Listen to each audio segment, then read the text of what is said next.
Muito bem-vindo ao podcast Breakdown Leonine, episódio 11, o podcast que respira 100% futebol. E pessoal, hoje estamos aqui para fazer a grande análise ao grupo de Portugal, aos adversários que Portugal vai ter no Mundial 2026, porque eu não acho que o grupo de Portugal seja assim tão fácil como todos estão a dizer. Mas mesmo assim, eu digo que Portugal está obrigadíssimo a passar este grupo em primeiro lugar com 9 pontos. Mas eu gostava de saber a tua opinião acerca disto nos comentários, se tu achas que Portugal está mesmo obrigado a passar este grupo em primeiro e com 9 pontos, porque eu acho que temos aqui algum potencial de surpresa numa outra seleção. Por isso, deixa a tua opinião nos comentários e já sabes, se ainda não fizeste, é para seguir aqui o canal. Estamos aqui rumo aos 3.000 seguidores. Deixa um likezinho aqui no vídeo. E claro, se tu queres continuar a acompanhar o podcast Breakdown Leonine, é para subscrever ao canal e ativar o sininho. Vamos fazer isto aqui de uma maneira rapidíssima, entrar logo no tema. Digo já desde agora que hoje o tema vai ser só seleção. Para os sportinguistas que acompanham o podcast, eu hoje não vou tocar no tema do Sporting, porque eu acho que o Sporting neste momento está um bocadinho à espera daquilo que acontece com o tema de Palhinha, Sérgio Altimira, Yulman, por isso deixamos isso provavelmente para a próxima semana. Hoje vamos fazer aqui a análise ao grupo de Portugal, porque eu acho que em Portugal está-se a falar muito pouco da seleção nacional. É o Benfica, é Marco Silva, é o Sporting com as transferências e ninguém fala da seleção, e quando fala é para dizer que Portugal está na praia. Por isso hoje vamos aqui focar-nos no grupo de Portugal e no final, atenção, no final vamos tocar aqui nas apostas. Eu vi as vossas apostas no último episódio, houve aqui várias apostas bastante boas e tenho aqui 3 seguidores que tocaram aqui muito bem nas apostas e vamos fazer as nossas apostas já para a próxima semana. Por isso, vamos começar aqui com a análise ao primeiro adversário de Portugal, que é a República Democrática do Congo, que atenção, eu acho que não podemos desrespeitar esta seleção. Tenho as minhas notas aqui, por isso eu olhar várias vezes para baixo, eu até vou ter aqui os papéis na mão. Já sabem que é para olhar para as minhas notas, mas eu acho que a República Democrática do Congo tem vindo a fazer um caminho bastante interessante naquilo que diz respeito à seleção. É uma equipa muito interessante. Eu vi o jogo da República Democrática do Congo nos playoffs de acesso ao Mundial frente à Jamaica. Foi um jogo muito renhido, mas o Congo passou por aquilo que são as valências, é assim que se diz, os pontos fortes da seleção do Congo, e já vamos tocar nisso já mais para a frente. O Congo tem vários jogadores que se calhar não são conhecidos pelo mundo inteiro, mas são jogadores bons, são jogadores que o adepto jamais para a frente, como é que eu vou dizer isto? O adepto que tem mais conhecimento sobre futebol vai conhecer. Falo aqui de Noah Sadiki, central do Sunderland, teve uma excelente época na Premier League, ao lado de outros grandes jogadores no Sunderland, mas Noah Sadiki é provavelmente neste momento, na minha opinião, o melhor jogador da República Democrática do Congo. Teve uma boa época no Sunderland. Eu até acho que pelo valor de mercado, Sadiki é o jogador mais caro da seleção do Congo. Mas temos ainda Wissa, ponta de lança do Newcastle. Temos Wan-Bissaka continua a jogar e continua agora na seleção do Congo. O Congo que também fez aqui um recrutamento muito especial para chegar a este Mundial. Vários jogadores que antes desta qualificação para o Mundial, ou antes deste ciclo de Mundial, nunca tinham jogado pela seleção do Congo, e que já foram ao Euro, mas africano, agora no começo do ano. Tirando Wan-Bissaka, temos ainda um jogador que, por exemplo, aos nossos adeptos braguistas de Braga, é muito conhecido, que é Simon Banza, a grande ponta de lança que passou por Portugal e eu nunca percebi o porquê dele ter deixado o Braga. Temos ainda Tuanzebe, um central muito experiente que já passou pelo United, já passou pelo Napoli, já passou pelo Aston Villa, continua na seleção do Congo. Temos ainda Mbemba, Chancel Mbemba, ex-Futebol Clube do Porto, e ainda Bakambu, ponta de lança muito experiente, de 35 anos, atualmente a jogar no Betis. Por isso, é uma equipa que traz qualidade, sem dúvida, é uma equipa que tem qualidade, e é por causa disso também está aqui neste Mundial, porque se não tivesse qualidade não estava no Mundial, especialmente a qualificar-se pela África, que cada vez mais tem mais qualidade do continente africano. E a qualificação foi muito complicada para o Congo em termos de, primeiro fase de grupos, depois playoff, mais um playoff, etc.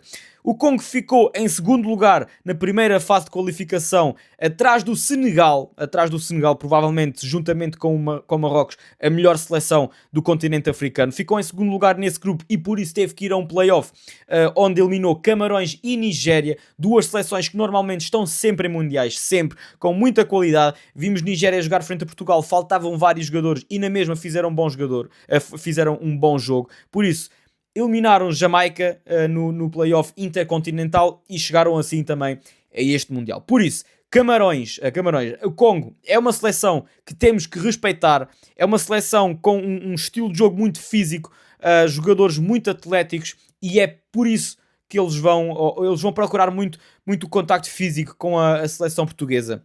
É um futebol também muito direto.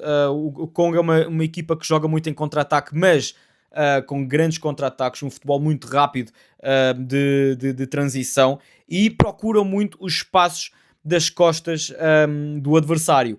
Por isso, Portugal, jogando num bloco mais alto, vai ter que ter muito cuidado com esses contra-ataques, por isso eles procuram muito esses espaços nas costas das seleções adversárias. O Congo também é uma equipa que tenta muito quebrar o ritmo de jogo, ganha muitas segundas bolas e é muito forte também nas bolas paradas. É tudo aquilo que faz uma equipa com um bom físico, com bons jogadores atletas, com grandes atletas. Isso é o Congo. E Portugal vai ter que lidar com isso e é mesmo por causa disso que eu acho que frente a Congo, quem devia ser o central a jogar ao lado de Ruben Dias tem que ser Renato Veiga. Com muito respeito pelo Gonçalo Inácio, eu acho que contra o Congo, quem vai ter que jogar vai ser Renato Veiga. Eu acho que o Gonçalo Inácio nos últimos meses tem tido muitas dificuldades contra equipas mais físicas. Vimos isso também frente à Nigéria. Eu acho que é mesmo por causa disso que e atenção que vocês sabem todos que eu sou sportinguista, eu adoro o Gonçalo Inácio, mas eu acho que neste jogo a melhor opção para central seria Renato Veiga ao lado do Ruben Dias. Mas claro que Congo também tem os seus pontos fracos e uma coisa que eu vi na seleção do Congo é que contra equipas que pressionam alto e pressionam muito intenso, tem uma pressão muito intensa e alta, o Congo perde muitas bolas e sofre muitos golos dessa maneira. Por isso acho que é por aí que Portugal devia ir.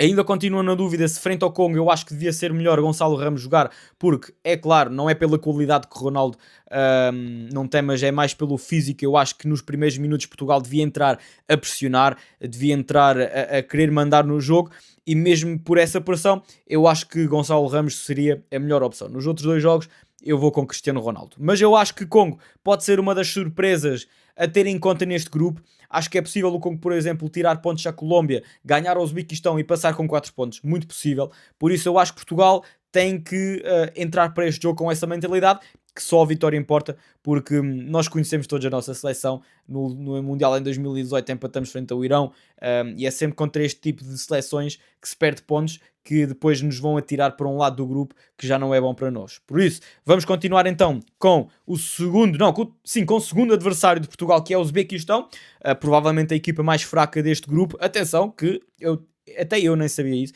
mas treinador ou selecionador do Uzbequistão é Fábio Cannavaro. Eu estive a ver vários highlights, vários jogadores também a jogar pelos clubes respectivos. Não há muito tape porque os jogadores jogam em clubes ou do Uzbequistão ou que não são assim muito conhecidos, mas por aquilo que eu vi, há 3 jogadores aqui a destacar. O primeiro é muito claro, é Kuzanov, central do Manchester City, que faz basicamente quase 70% do valor de mercado da seleção inteira, ele que vale 50 ou 50 e tal milhões de euros. Kuzanov é o melhor jogador do Uzbequistão, e depois ainda há Shomurdov e Faizulev. Shomurdov é o capitão da equipa, é ponta de lança, joga no Başakşehir tal e qual como Faizulev. Faizulev e Shomurdov são os dois do ataque do Trabzonspor, e de resto não há muito por onde pegar nesta seleção. Atenção que tenho muito respeito pela qualificação que eles fizeram na Ásia. Se vocês não estão a par daquilo que é a qualificação para mundiais na Ásia, há basicamente 6 fases, as últimas fases já são em termos de playoffs, mas o Uzbequistão passou 3 fases e nas últimas 2 fases ficou no mesmo grupo que o Irão e passou sempre em segundo lugar atrás do Irão. Por isso há aqui uma maneira de olhar para o Uzbequistão um bocadinho aquilo que é a seleção do Irão também, se calhar. O estilo de jogo do Uzbequistão mudou muito com a vinda de Fábio Cannavaro, pelo aquilo que eu ouvi. Uma equipa que está a tentar querer jogar um futebol de combinação, jogar pelas alas, a jogar pelas alas com Faizulev a ser ali o jogador mais importante naquilo que é o estilo de jogo da equipa, o jogador do Başakşehir, Istambul Başakşehir, mas com bola jogam num 3-4-3 que sem bola rapidamente vira um 4-5-1. Por isso, vê-se aqui o toque tático de Fábio Cannavaro como selecionador do Uzbequistão, mas falta a qualidade. É um jogo que o Fábio Cannavaro, claro, defesa, é melhor pela defesa do que pelo ataque, mas o Uzbequistão também não arrisca muito no terço defensivo, no próprio terço não arrisca muito, arrisca mais na frente porque tem que arriscar, porque não tem muita qualidade naquilo que é o ataque da seleção do Uzbequistão. Eu acho que o Uzbequistão, em comparação com Portugal, falta um bocadinho também aquela força física. Acho que Portugal aí tem mais força física que a seleção do Uzbequistão, e de resto acho que é um ataque muito previsível, e pela qualidade que o Uzbequistão tem, acho que Portugal tem a obrigação de controlar o jogo, ganhar de uma maneira muito boa. Não é ganhar aqui 1-0 com um gol de penalti, é de ganhar 2-3, 4-0, e eu acho que Portugal vai conseguir isso. Vamos aqui para o último como é que se diz? Para o último adversário de Portugal. Aviso desde já que o podcast hoje vai ser mais curto. Eu ontem estive a gravar outro podcast, por isso é que o podcast hoje está a sair mais tarde, e eu acabei de vir do trabalho, por isso não vou ter muito tempo para gravar, para fazer os cuts, para isso tudo. Por isso o podcast hoje vai ser mais curto, mas vamos analisar aqui a seleção da Colômbia, que me parece aqui ter grande potencial para ser uma das seleções surpresas desta competição. Olhando para aquilo que é o plantel da Colômbia, traz muitos jogadores conhecidos e traz muitos jogadores que chegam a este Mundial em forma. Eu falo de Luís Soares, Luís Dias, Richard Rios, Lucumi, central do Bolonha, quem não conhece ficam a conhecer. David Munhoz, que fez uma grande temporada ao serviço do Crystal Palace. Tem Davinson Sanchez do Galatasaray, ex-Tottenham, que também fez uma grande temporada e destacou-se na Liga dos Campeões. Tem ainda James Rodrigues, que vai para o seu último Mundial, continua a jogar e continua a ser um destaque da seleção de Colômbia. E tem ainda, por exemplo, John Arias, que eu vi a jogar quando eu fui ao Brasil. Vi John Arias a jogar pelo Palmeiras, também um jogador muito interessante, e tem um plantel muito experiente. É um plantel que chega a este Mundial com poucos talentos, digamos assim, mas um plantel com muita experiência, um plantel também que está acostumado a jogar futebol internacional, seja nos clubes, seja aqui na seleção, em jogos na América do Sul, contra a Argentina, Brasil, etc. Mas é um plantel muito experiente. E porquê é que eu digo que a Colômbia pode ser uma das surpresas neste Mundial? A Colômbia, olhando para a qualificação na América do Sul, ficou em segundo lugar, só atrás da Argentina, e não perdeu jogo nenhum frente à Argentina. Ganhou um jogo frente à Argentina, empatou outro frente à Argentina, e em 18 jogos consegue 28 pontos, 28 golos marcados e 18 sofridos. Está aqui o toque ofensivo de Luís Dias e de Luís Soares, dois jogadores que nos últimos jogos pela Colômbia tiveram aqui uma grande conexão, e eu estou à espera disso também no Mundial. Por isso eu acho que a Colômbia pode ser uma das surpresas neste Mundial. Não acho que chegue às meias finais, mas os quartos de finais é completamente possível para a Colômbia passar aqui em segundo lugar e continuar em grande na fase a eliminar. Mas a Colômbia, o que é que há para dizer do estilo de jogo da Colômbia? É um estilo de jogo onde a Colômbia joga de uma maneira muito organizada na defesa, a tentar sempre aqueles contra-ataques rápidos em combinações com o meio campo, em 2, 3 passos, chegar à frente, o que pode ser muito perigoso contra uma equipa que não esteja organizada durante os 90 minutos, e isso certamente vai acontecer em algum momento do jogo, e Portugal tem que estar atento a isso. Mas olhando aqui para a frente de ataque, onde a Colômbia tem muita qualidade, a frente de ataque tem muito espaço para jogar, não há um ataque organizado, vai muito pela qualidade individual dos jogadores. Por exemplo, Luís Dias vai muito pela qualidade individual dele. Quando James Rodrigues era mais novo, tal e qual, era assim. James Rodrigues tinha muito espaço criativo para fazer o que ele queria, e é assim que é o ataque da Colômbia. Eu acho que a Colômbia contra Portugal depende muito dos primeiros 2 jogos das seleções, como é que eles vão jogar frente a Congo, frente ao Uzbequistão. Se há aqui uma parte mental também, se uma das seleções tiver um mau jogo, chegar a este jogo mentalmente mal preparado, acho eu. E eu acho que isso vai ser a grande diferença entre Portugal e a Colômbia. Claro que Portugal tem mais qualidade que a Colômbia, mas em mundiais isso pouco importa, acho eu, na minha opinião. E é por causa disso que eu acho que pode ser muito possível Portugal perder pontos frente à Colômbia. Espero que não, eu também não acho que vai acontecer, mas é possível. A Colômbia fez uma grande fase de qualificação na América do Sul, ficou à frente do Brasil, ficou à frente de Uruguai, etc. Em segundo lugar, atrás do campeão do mundo em título, Argentina.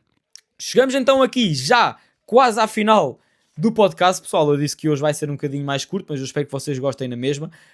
O meu plano para os Jogos de Portugal será sempre meter um vídeo a falar sobre o jogo de Portugal um dia depois do jogo, provavelmente pela tarde, e é o que eu vou fazer, depois do jogo frente ao Congo. O jogo é na quarta, na quinta-feira teremos vídeo sobre o jogo de Portugal. Mas, se vocês, para todos que viram o último podcast, começamos aqui um joguinho de apostas, onde eu todas as semanas vou-vos dar 4 joguinhos para darem 1x2, e houve aqui vários seguidores, vou mencionar aqui 3 seguidores, que estiveram muito bem. Primeiro temos o Tiago Scooby, que acertou todos. Os jogos que eu mencionei foi México, África do Sul, Brasil, Marrocos, Países Baixos, Japão e Canadá, Bósnia. O Tiago Scooby acertou todos, mano. Estás muito bem. Fiquei surpreendido porque temos ainda o Secrets _ 2301, que até foi pelos resultados. E só falhou basicamente porque no México, África do Sul, ele diz 2-1. Depois o México ganhou. Brasil, Marrocos ficou 1-1. Ele disse 1-1. Países Baixos, Japão ficou 2-2. Ele disse 2-2. E no Canadá, Bósnia falhou por um golo, porque ele diz que o Canadá ia ganhar por 1-0 e o jogo ficou 1-1. Por isso, muitos parabéns também a ti. E depois ainda temos o Matos 94-96, que teve 3 certos, só falhou o Japão frente à Holanda. E eu vou-vos dar aqui os meus 4 jogos, que para o próximo podcast vamos fazer o mesmo. O primeiro jogo é França-Senegal, eu aqui vou 1. Digo que a França vai ganhar, vai ser um grande jogo. E depois vou com a minha primeira surpresa. Inglaterra-Croácia, eu vou com X. Eu digo que a Inglaterra vai empatar frente à Croácia. O terceiro jogo, México-Coreia do Sul, vou com 2. Vou com a Coreia do Sul a ganhar ao México. Eu gostei muito do jogo que a Coreia do Sul fez frente à República Checa. Remontada, a República Checa acho que estava a ganhar 1-0 e depois a Coreia virou. E o último jogo, Suíça-Bósnia, eu vou com vitória da Suíça. Não gostei nada do jogo da Suíça frente ao Qatar, gostei muito daquilo que a Bósnia fez na primeira parte frente ao Canadá, mas eu acho que a Suíça está aqui numa situação onde é vitória ou nada. Por isso eu aqui vou com Suíça-Bósnia 1, volto a repetir para vocês terem aí para escrever nos comentários: França-Senegal, Inglaterra-Croácia, México-Coreia do Sul, Suíça-Bósnia. Metam aqui 1x2 e chegamos também assim ao final do podcast, ao final do episódio 12, pessoal. Eu acho que ficou curtinho, mas eu espero na mesma que vocês tenham gostado. Fiquem atentos às minhas redes sociais, porque como eu disse, eu estive a gravar outro podcast que vocês vão adorar em inglês, atenção, ontem. Ainda não vou dizer aqui qual é o podcast porque eu não sei quando é que vai sair, mas fiquem atentos às minhas redes sociais, ao Instagram e ao TikTok, porque eu vou lá postar quando sair. As redes sociais estão aqui em baixo. E já sabem, pessoal, seguem o canal, subscrevam, ativem o sininho, dão um likezinho e vemos na próxima com o episódio 12. Muito obrigado e grande abraço.